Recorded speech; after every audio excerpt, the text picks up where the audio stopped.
Well, good afternoon and welcome to our March Ranching 101 webinar presented by AgTrust. Today, you will hear from an industry expert and learn what grazing management style could be right for you.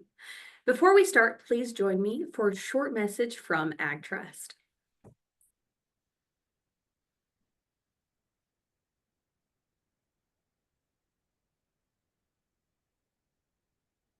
When your passion is agriculture and a rural way of life, you need a partner who understands. That partner is AgTrust Farm Credit, formed from two trusted farm credit associations. Our mission is to provide personalized financing tailored for full and part-time farmers, ranchers, agribusinesses, and rural homeowners.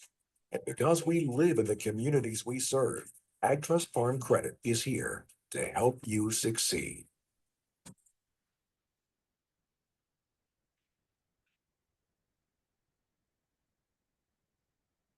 Well, at this time, I'd like to introduce our guest speaker. Jenny Pluhar, Executive Director of the Texas Grazing Lands Coalition, will share her insights on sustainable ranching and the future of Texas grazing lands.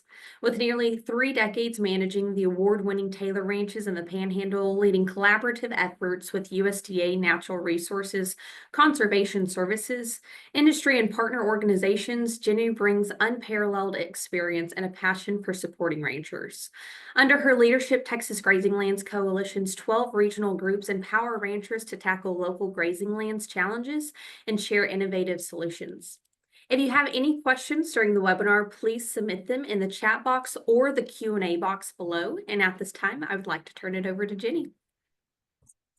Well, thanks. I'm in the Panhandle today, so everybody's going to be able to hear the wind blowing. It's not as bad as it was Friday, but it is blowing. It's getting a little hazy out, little dirt going on. So I'm Jenny Pluhar, I'm Executive Director of Texas Grazing Land Coalition, a position I've had for 10 years. I'm actually the only one they've ever had. My husband and I are natives of Montana, and we came to Texas in 1982 to attend graduate school at Texas A&M. And we were going to go right on back to Montana, where both our families had ranching interests. And the economy wasn't so great at the time, and he went to work for cactus feeders in the Panhandle, and we've had 3 kids, and we got grandkids down here, and I don't guess we're going to move back anytime soon. Today I'm gonna share my screen so you can see the PowerPoint. And it just disappeared. All right.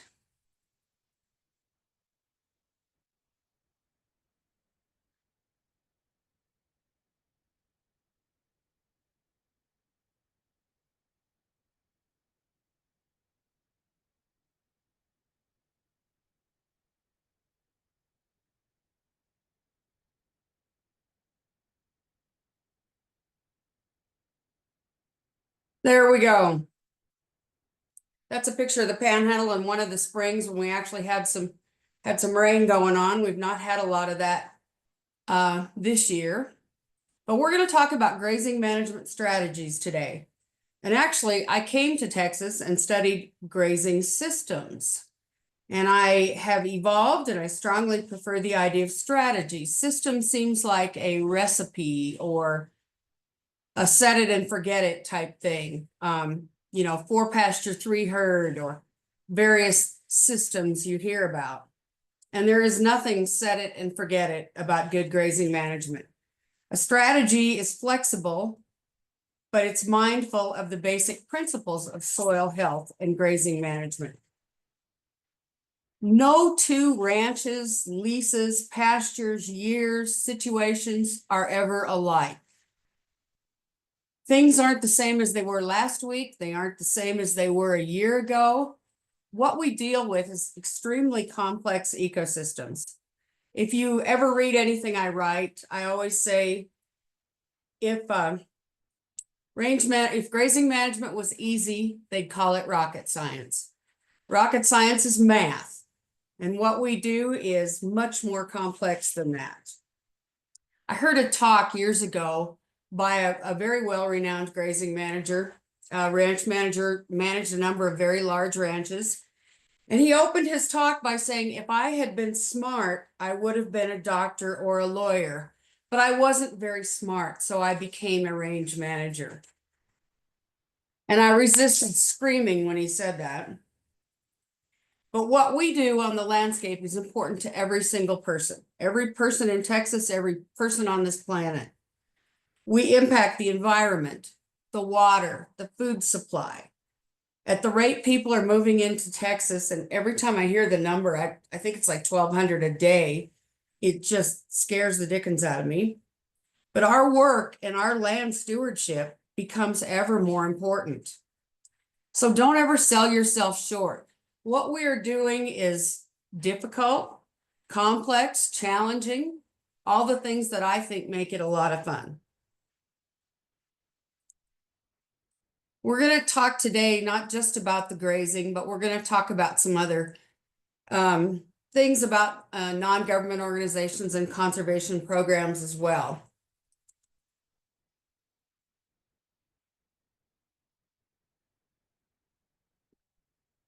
Texas GLC has a couple of grants that we call Principles Before Practices. We are doing those with the Texas A&M Center for Grazing Lands and Ranch Management and Texas A&M AgriLife Extension. And our whole focus with those is looking at soil health and grazing management principles, the super basic stuff, which just so happens to help us on the ranches grow more forage and raise more beef.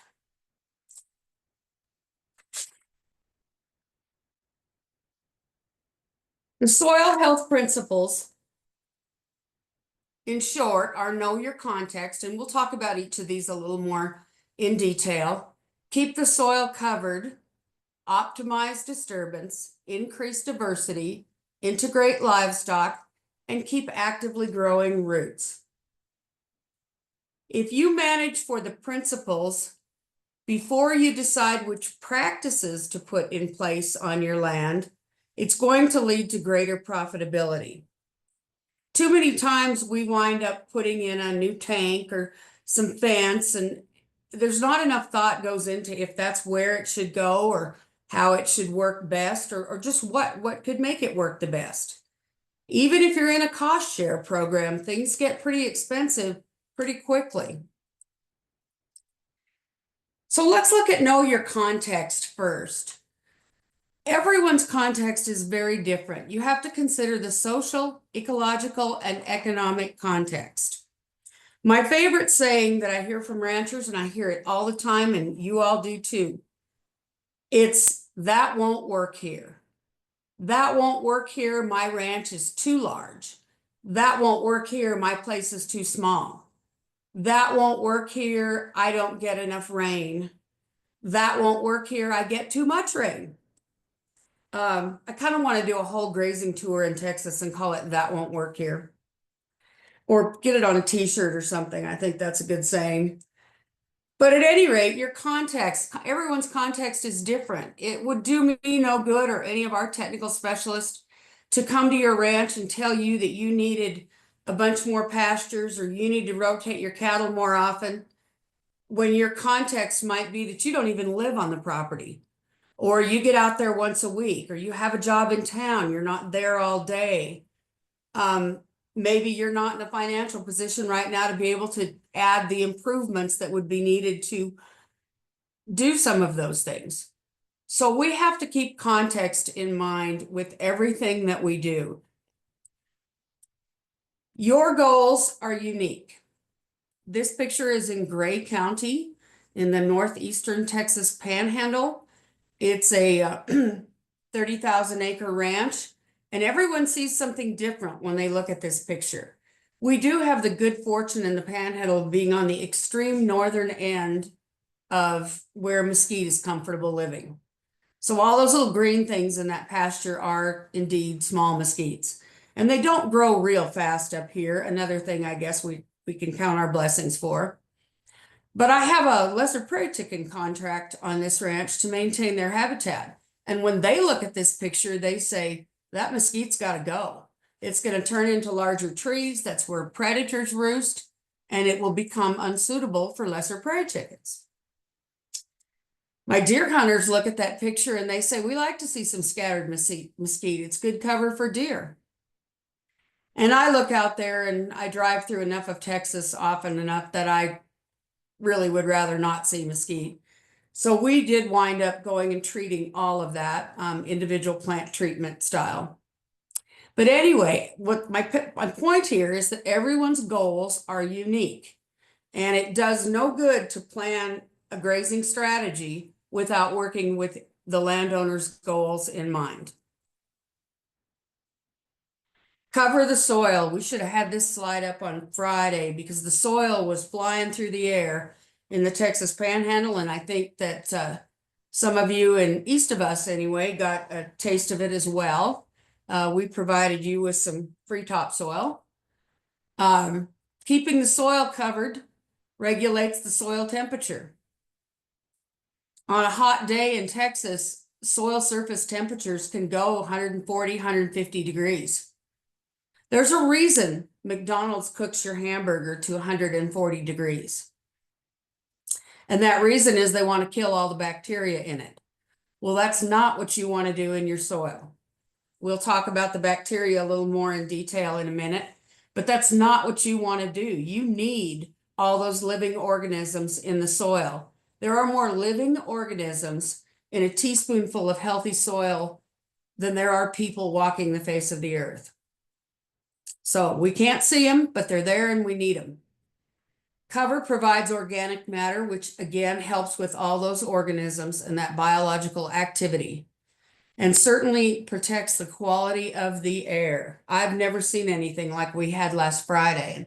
Today it's blowing, but nothing like that. This is not a real stark change in soil temperatures. I need to take pictures in the summer, but you can see, so there'll be a 40-degree difference between the soil temperature on bare soil and a temperature probe taken within a grass plant. Optimize disturbance. Grazing that we're here talking about today is a disturbance. So of course we're going to disturb the soil. We graze it, we spray it, we burn it, we mechanically treat brush. We need to make sure the disturbance we use is appropriate, necessary, and beneficial. More is definitely not better.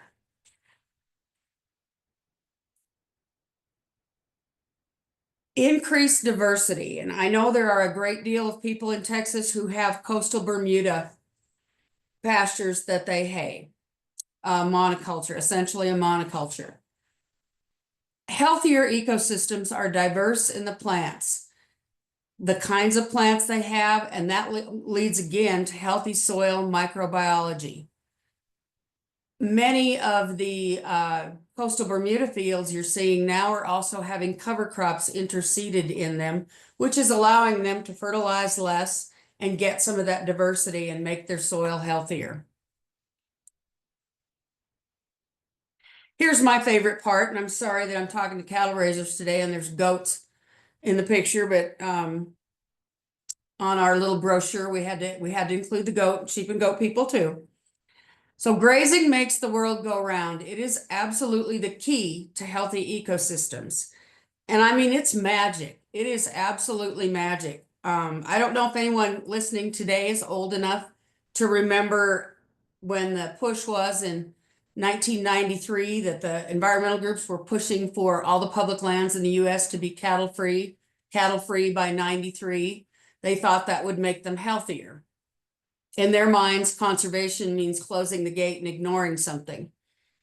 Without grazing animals, most grasslands become decadent. The centers of plants die out. They're just not healthy at all.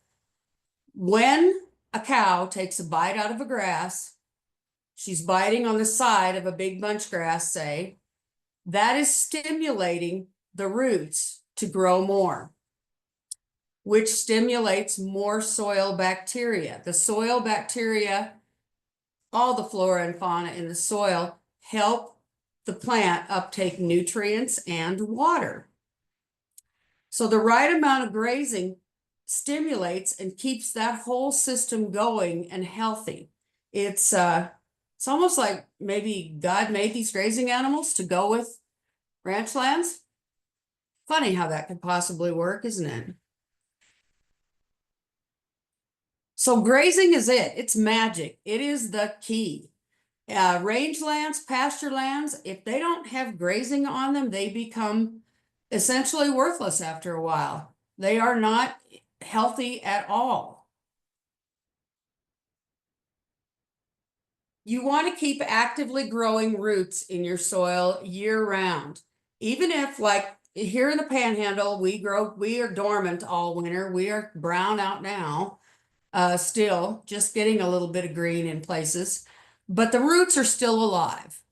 And living roots facilitate water infiltration, and they're the foundation of healthy ecosystems. Different plants have different styles of roots, and they also have different soil microbiology associated with them. So when you have diversity on the surface, you also have diversity beneath the surface. And when something happens to one plant or one kind of organism in the soil, there are plenty of others to take up the slack. There's a good shot of some of the roots of different kinds of plants. You can see tap roots and fibrous roots in a very healthy ecosystem. All right, we're going to talk for a minute about aggregate stability. This is a picture that every now and again I pop it up on social media, and we always get a lot of discussion. This one happens to be from a tilled and no-tilled soil. The soil on the left is from a no-till system, a crop system, and the one on the right is from conventional tillage. And what we're demonstrating here is aggregate stability. Soil aggregates are those, you dig a hole and you can flesh out chunks of soil. Those are aggregates. And if there's good organic matter and good soil microbiology, those aggregates are stable. So imagine if you had a mason jar full of beans and another mason jar full of powdered sugar. If you pour water in the ones with the beans, there's going to be plenty of interspaces for that water to go down through, to infiltrate into the soil. If you pour water in something that's like sand or powdered sugar, just something that's just small and there's not interspaces, it will run off. It will not absorb down in. So when you don't have aggregate stability and you add water, what happens is what you can see on the right in that column of water. And the soil just dissolves and it plugs off, and there is no ability for your rainfall, your precipitation to infiltrate into the soil. You can stick a shovel in the soil and dig around a little bit and get a pretty good idea what kind of aggregate stability you have. You need a little bit of moisture in the soil to really tell. But when you pull out that plug of soil and mess around in it a little bit, you can tell if it hangs together or not. That column of water there on the right would also be indicative of soil under most cropping systems, wheat pasture, probably lots of Bermuda grass pastures, and would explain why people have to go in and loosen up the soil or break up the plow pad and stuff because of the soil lacking structure. So aggregate stability is something that is just incredibly important and very easy to demonstrate. So those are our soil health principles. And before we start off on the grazing management principles, those soil health principles can be pretty easy to monitor. And you can dig holes, you can string out a tape and look at bare ground. Just looking at the ground and having awareness of what's going on is a huge step forward for a lot of people. So when you start paying attention to those principles, then you can figure out maybe which practices might be best for you to do, where to spend your money, how to get the most out of your property. We need to get the most bang for our buck, for Pete's sake. So principles before practices helps lead to profitability. All right, let's talk a little bit about grazing management principles. Again, as I stressed, strategies are better than systems. We need to match the forage demand to the forage supply. We'll talk about each of these in a little more detail. We need to allow recovery between grazing periods. We need to monitor results, and we need to be flexible.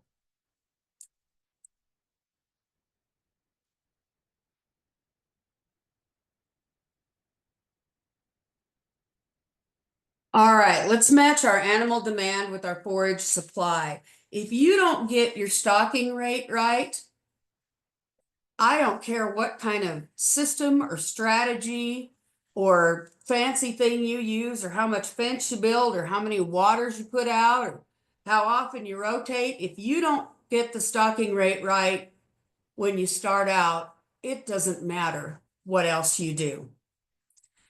Matching animal demand with forage supply is much like, let's say you got your son's having 4 teenage friends over for the weekend, and you put a 12-pack of Coke and a package of hot dogs and a package of hot dog buns in the refrigerator and leave. You probably have not matched your animal demand with your food supply. So it's simple math, putting it together. Not always the simplest to do, but we can help with that too. We'll talk about that later. So you're going to measure or estimate your forage supply. You can use the rangeland analysis platform. I'll discuss that in a moment. You can clip and weigh. If you clip 1 square yard, dry that, put it in a bag, throw it on the dash of your truck, or here in the Panhandle, we usually don't even have to dry our samples, but let it dry out and weigh it. You'll know when you multiply that by 10.7 how many pounds per acre you have of forage. And you need to be honest about it. You don't need to clip and weigh the stuff that they're not going to eat anyway. And we're going to talk about a 25% harvest efficiency as well. So you can get technical assistance to help you through any of this. The Rangeland Analysis platform is worth looking up. It's rangelands.app, A-P-P. You can look back and see what forage production you had in past years. Now, I'd be lying if I told you how far back it goes. I've used it back to 2018. And it'll come within 10% of some pastures that I clipped and did a pretty detailed forage analysis on. So it's data that you can get at your fingertips, and it's very, I think, pretty reliable data to use. There's also a number of commercial programs available, AgriWeb, Pasture Pro, Enriched Ag, all kinds of them. Rangeland Analysis platform is free, and it's pretty darn accurate. So it's kind of fun to look at on a windy day when you don't want to be out in it anyway. That can be very, very useful.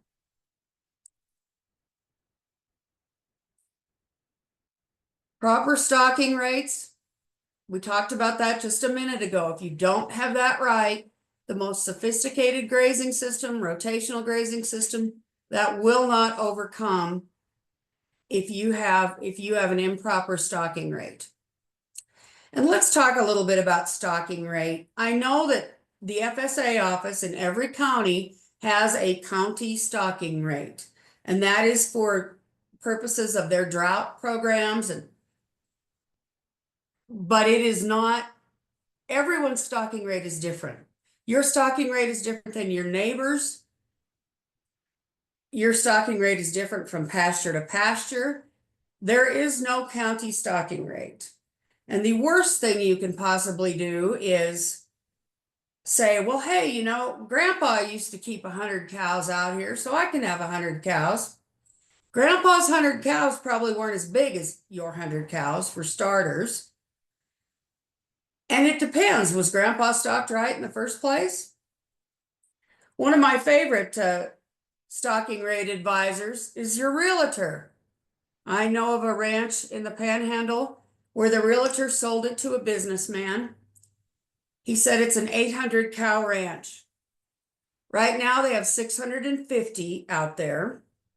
Again, we haven't even considered the size of the cows, but we got 650 out there, and the young man managing the ranch will tell you that he feeds round bales every single day.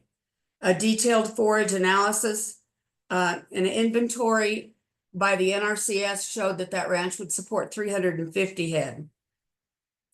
But the guy believes he bought a ranch that was an 800 head ranch. That's what the realtor told him. That's what he's going to have. You can only imagine what it looks like.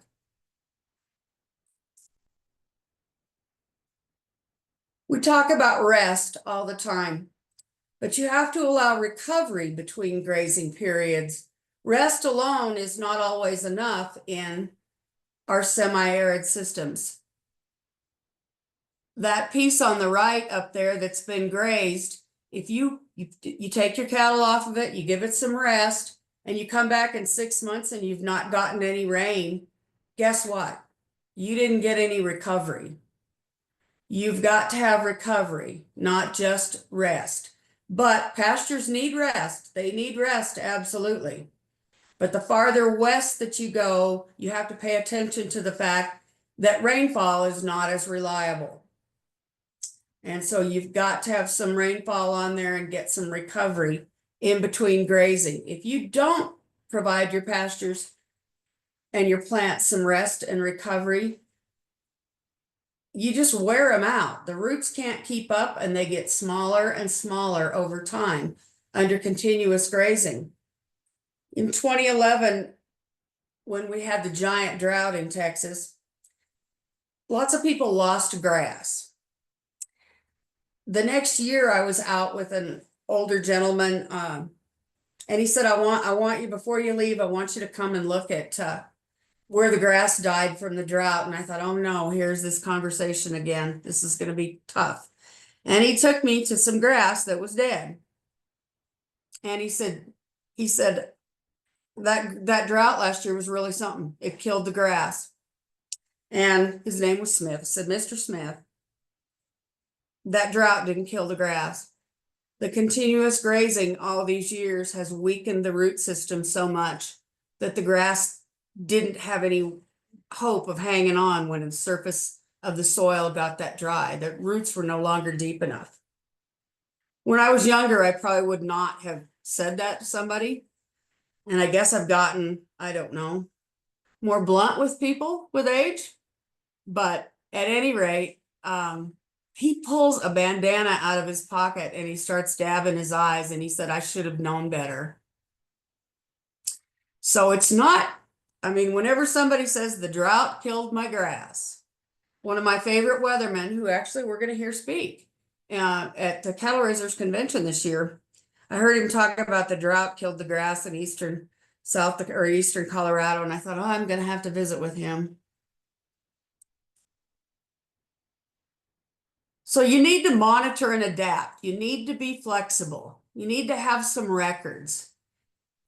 That's a grazing cage there on the left, and they're really only accurate if you move them periodically. Otherwise, they just get full of dead grass. But it's kind of a visual thing. You can ride by, or your cowboy rides by, or you kind of look at it and you go, you know, it's kind of gotten short out here, and maybe it's time for me to move these cattle off of this, or maybe I've got too many in here. On the right, the picture shows they just have a 200-foot tape out. And if you string a tape out once a year or something, and you walk along and you count off at the foot markers how much bare ground you have versus how much vegetation you have, that's a pretty good monitoring tool of if you're keeping your soil covered or not, or if you're going in the right direction. We talk about trend a lot. And it takes, the farther west you go in Texas, it takes longer to see change and trend. Things happen at a slower pace. And that's certainly evidenced by how many times have you seen a successful job controlling mesquite? And you come down that highway 10 years later and you can't tell where it was. Because we just kind of, it's not never a one and done thing, but it gets away from us. It absolutely gets away from us. All right, Texas Grazing Land Coalition, we're going to talk about us for a minute here. We can provide technical assistance on your property. We have 3 technical assistance specialists that will come to your place and work with you. It is grant funded, so does not cost you a thing. But you will get personalized assistance that fits your goals and your context. So look us up if you need anything like that. If you're in a part of the state that we can't get to, we have close ties with several other non-government organizations that are doing similar things, and we share resources that way. But technical assistance is just incredibly valuable. These guys have been on ranches all over the state. They get out on all kinds of different ranches all the time. And so sometimes they have ideas. They know what's going on in other places, maybe what worked somewhere.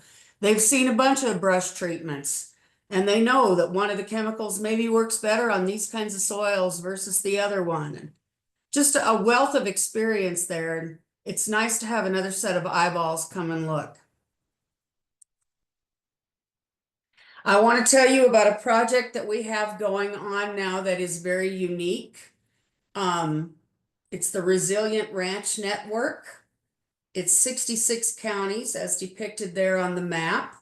We just started this year, and if you look across the bottom, you'll see who our collaborators are. And you know that old saying, one of these things is not like the others? Well, the one there in the middle kind of sticks out, doesn't it?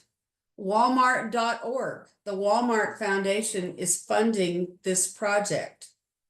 It's a 2-parted project. Half of it is providing technical assistance and monitoring to ranches. And then the ranches are going to provide us feedback on what was helpful to them. They're also going to provide that feedback to industry leaders, companies that are, how all the companies want to be net zero carbon by 2030 or 2050 or, and they're climate obsessed is what I call them. And I would imagine they're going to stay that way. And what we've worked with Walmart on was helping them realize that if we are handling the principles and improving on the principles of soil health and grazing management on the ground, then all that other good stuff, the carbon, the reduced methane, all those kinds of things falls into place.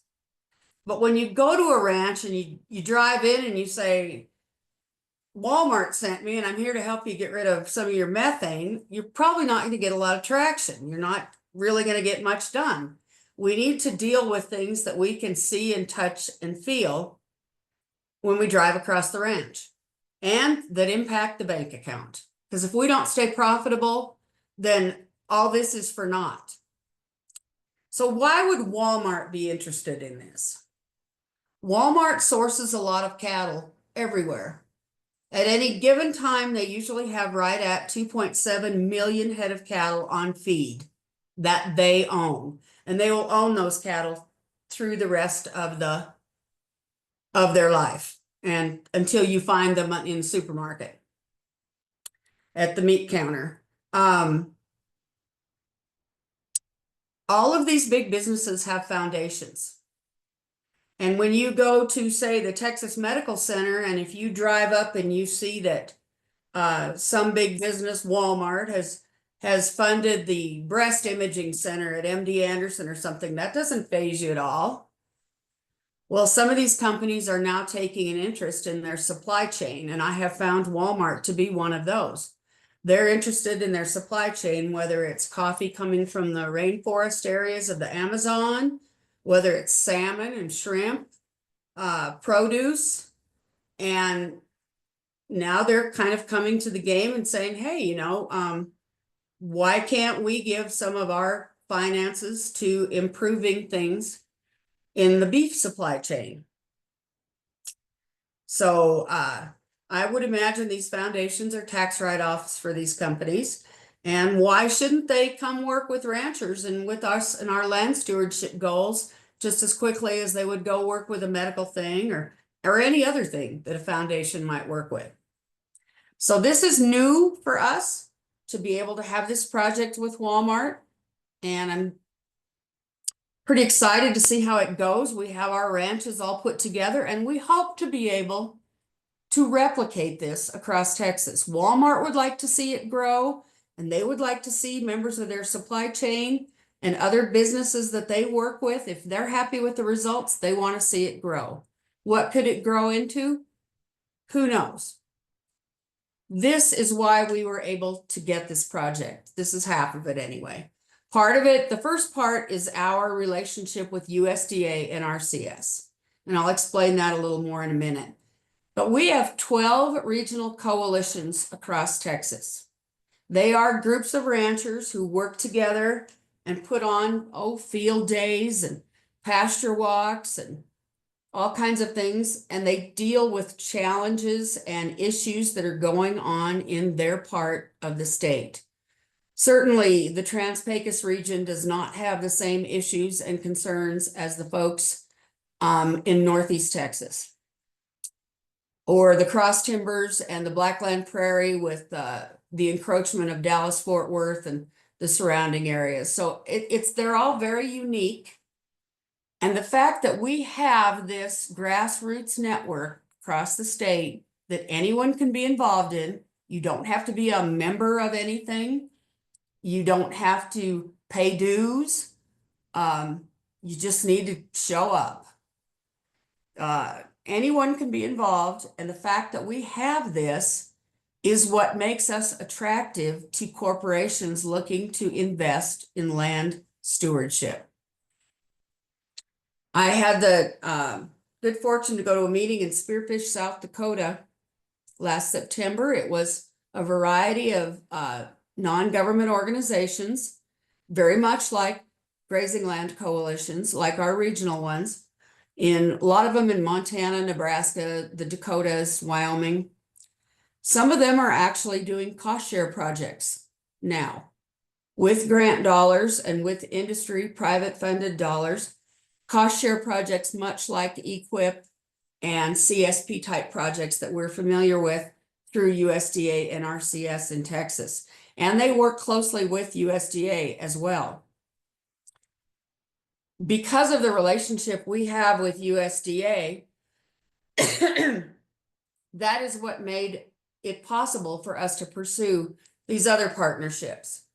Now, our little saying down there on the bottom of our logo says growing partnerships through conservation. We work with many organizations. In Texas, 3 of the big ones, Texas and Southwestern Cattle Raisers, U.S. Roundtable for Sustainable Beef, and Texas Wildlife Association, and USDA Natural Resources Conservation Service. You're hearing a lot lately about grants and funding and federal funding and waste, fraud, and abuse. And I'm going to show you what we've been able to do with the funds we get from USDA. In the first 4 months of fiscal year 2025, what we, Texas GLC, brings to the table, we provided 5,248 hours of volunteer time, education and outreach, and technical assistance in 4 months. That is, well, and in dollar terms, we received 127,359 from USDA. And believe me, we have receipts for every dang dime of it. We documented that 5,248 with mileage and with time, the amount we're credited for time. We documented a $274,259 value. So more than twice as much. That's equivalent to 131 weeks of full-time work in 4 months. One person working 2.5 years. in just 4 months. So it's very possible for NGOs to work closely with USDA and increase capacity for technical assistance and amplify the amount of stewardship that we can get on the ground. And because of all of this, we were able to bring in the private dollars as well. So it's a public-private partnership, and it's pretty exciting to see how it works when it works well. And I'd like to think that we are one of the shining examples of how public-private partnership should work at USDA. Hopefully they agree with me when they get to looking at our part of the budget. We will be at the Texas and Southwestern Cattle Raisers Convention and Trade Show in booth 1421. This is what our booth looked like last year on the end of the aisle. It will be much the same next year. Our technical assistance people will be there, and there will be ranchers that we work with there. So you can visit with other ranchers and talk to them, see what value they've seen in some of the things we do. We will be able to pull out the computer and do some technical assistance right there if you need it. If you are so motivated, bring a map of your place and we'll go to work right there and figure out what we need to know. So come look for us, booth 1421 at the convention. And check with us. We're at texasglc.org, texasglc.org. If you go there, you can find out all of our regional coalitions, the chairman for all of them, their contact information. You can get some information on what USDA NRCS specialists we work with across the state. And you can find out how to get a hold of our technical assistance people. You can also sign up for our newsletter. We have a monthly newsletter that you might find interesting as well. And I promise we do not, that is the only thing we use that email list for, is once a month, send that newsletter out. We will not be spamming you with anything else. But come see us at the convention. We'd love to meet and talk to you and see what we can get involved in and how we can help with grazing management on your property. Back to you. Well, thanks, Jenny. At this time, we'd like to invite anyone who has a question to please type that in the chat box and the Q&A box below. And it looks like we actually already have a question, Jenny. Oh, good. I hope I have an answer. So, gentleman said we just bought a ranch northeast of Waco.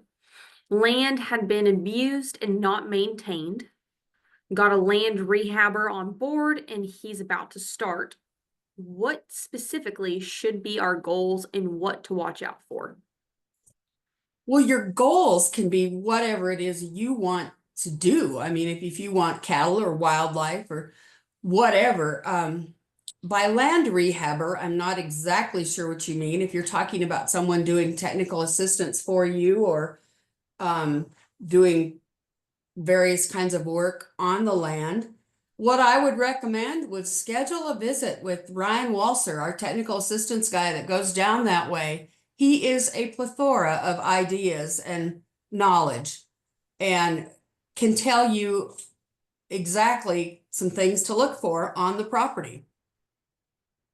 Come see us at convention. And then we'll let a few more questions trickle in. We'll give everyone about 30 seconds to a minute.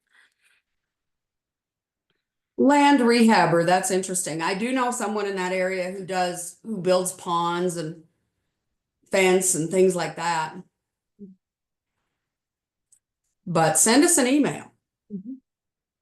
Yes, and if we don't get any questions answered during this webinar, please feel free to email Jenny or TSCRA at education@tscra.org, and I will forward those emails to Jenny, and we're both happy to answer any questions. Absolutely. Looks like we have a few more that just trickled in. Okay. What region does Texas Grazing Lands Coalition or for Cherokee County? Okay, tell me what town, Cherokee County. Okay. We'll see. We'll see. If they reply back. I'm blank for a minute. There's 256 counties in Texas.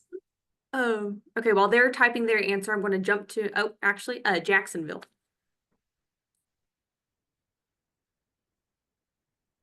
So is that south, is that north, east, or southeast? It is. I'm gonna tell you that I get Jackson and Jacksonville mixed up. Lake Jackson, Jacksonville. So it is about 30 miles an hour below Tyler, Texas, East Texas. You would want to get together with the Northeast Texas Coalition. Julie Maddox is the chair. She's at Yantis.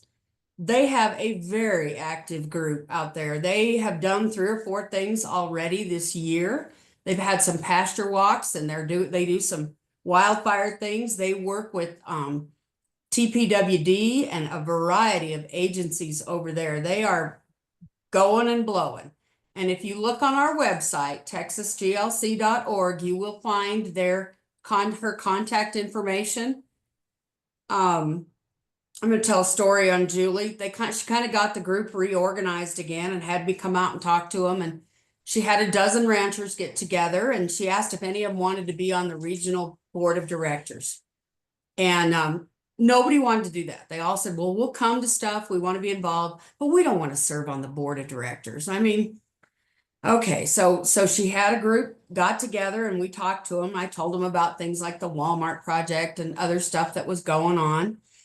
And she said, let's just have a leadership team, not a board of directors. Let's just have a team.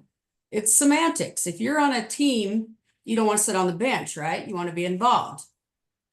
If somebody asks me to be on a committee or a board, I just kind of think, oh, I hope they don't ask me to do anything.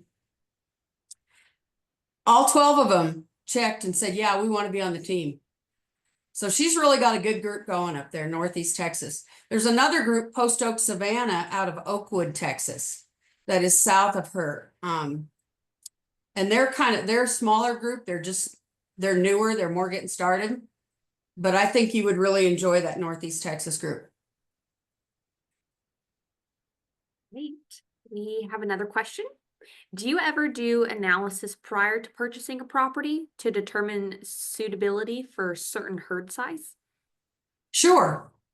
Absolutely. That's not a bad thing to do. So my son is an equine vet and we've had horses for years. We do pre-purchase exams on horses all the time.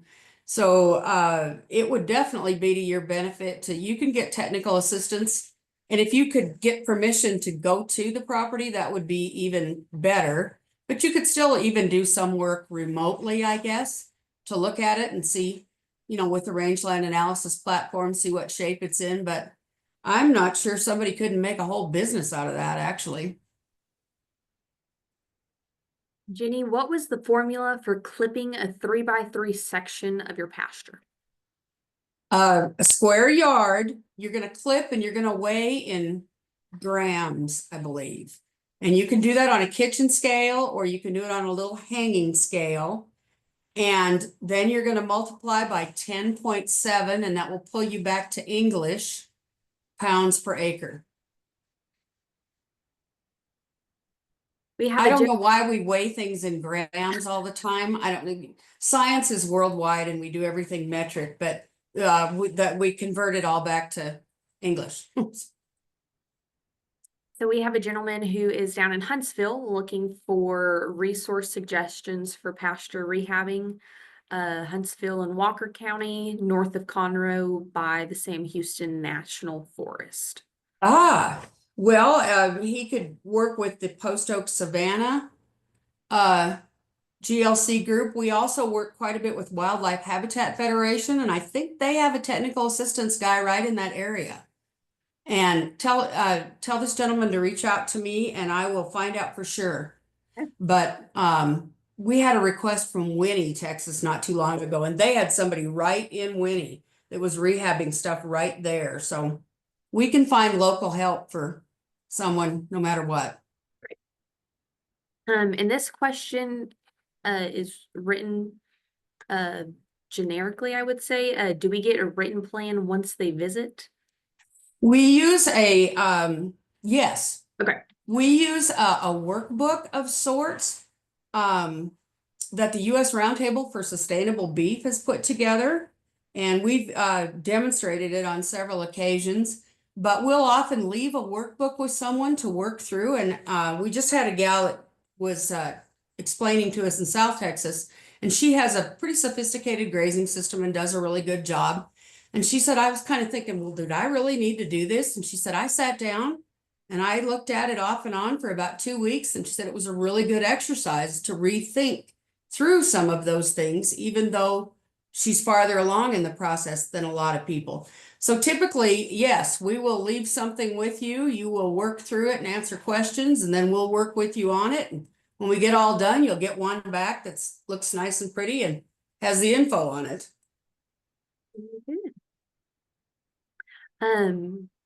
Going back to the clipping question, based on the clipping results, how do you then figure out the number of head your land can support?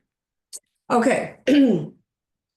An animal unit is 1,000-pound cow. Those really don't even exist anymore. They're all like 12 or 1,300. So you have to make that adjustment.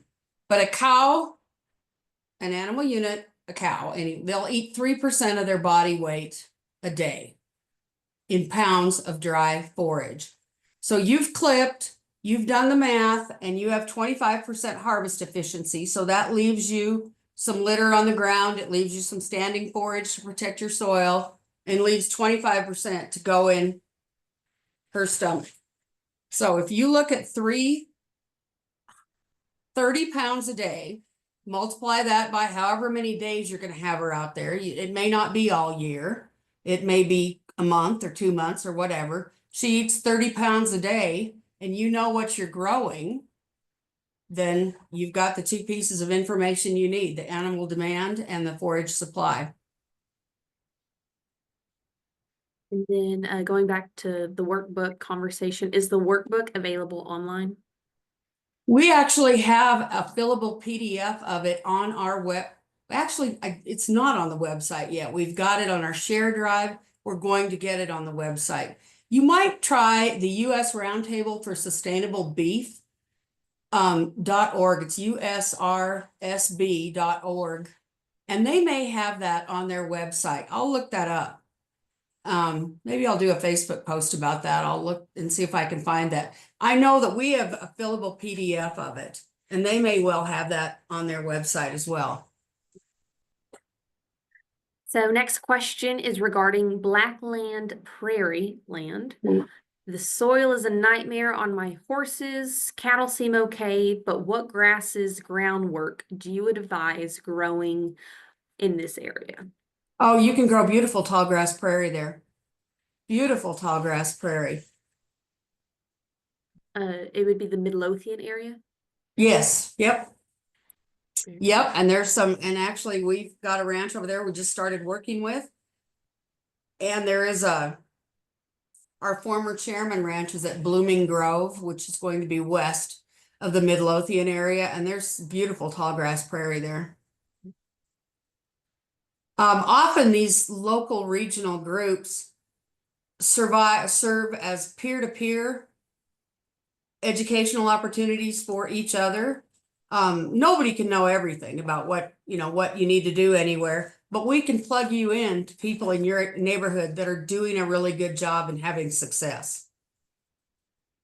Absolutely. Next location for you to think about, Comanche County. Who would you recommend assist someone in that area? Ryan Walser. Okay. Ryan Walser on our website, WALSER. He's a wizard. You'll never look back. Next question is actually coming from a university student studying agriculture and discovering some of their interests in the field. Has background working on an organic farm, high tunnel and hobby livestock. Found a lot of enjoyment studying agriculture from an ecological perspective. Also learning about innovations and ways to optimize input usage and help people make wise decisions in ag. What grazing management would be a good career path for them to follow? Oh my gosh, there's just so many things you can do with that. It might be fun to do some internships while you're in college.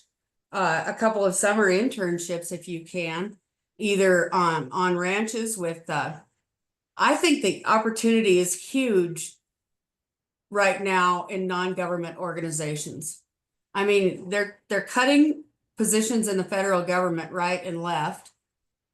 But I think the opportunity is huge in non-government organizations, and they're all over the West. They're everywhere. There's all kinds of cool stuff to do. Ryan Walser that we just mentioned as a recommendation for Comanche County. He works about a 2-county area. Half of his time is my technical assistant specialist. The other half, or I don't know when he sleeps, he is managing several ranches and doing their grazing management and stuff for absentee landowners. Rotates their cattle, does all kinds of stuff for them. And he said there could be somebody like me in every 2-county area there is in the state. So I would really recommend an internship type experience. The Coastal Prairie GLC offers a summer internship, and that's down in the Victoria area. Sandhills, the Sandhills Alliance in Nebraska usually has about 10 summer interns scattered out on ranches across the state. So there are opportunities out there for things like that as well. Absolutely. Internships are a great way to get plugged in. Well, exactly. And Cattle Raisers has internships. We I sure mean, do. organizations like that have internships too. I think Farm Bureau does. Jenny, who do you recommend for Austin County, specifically Industry, Texas? They have about 125 acres for cow grazing. Probably also Ryan down in that area, or Case and Haby, one of the two. Case, I would say Cason for that area. Cason comes out of Hondo. Very nice. Well, it looks like we are out of time for today's Ranching 101. We want to thank everyone who joined us, and we hope everyone has a great afternoon and look forward to seeing you all on April 15th for our next Ranching 101 webinar, Mastering Cattle Genetics. Jenny, thank you Oh, so and much. that one's right after the convention. Yes, it sure will.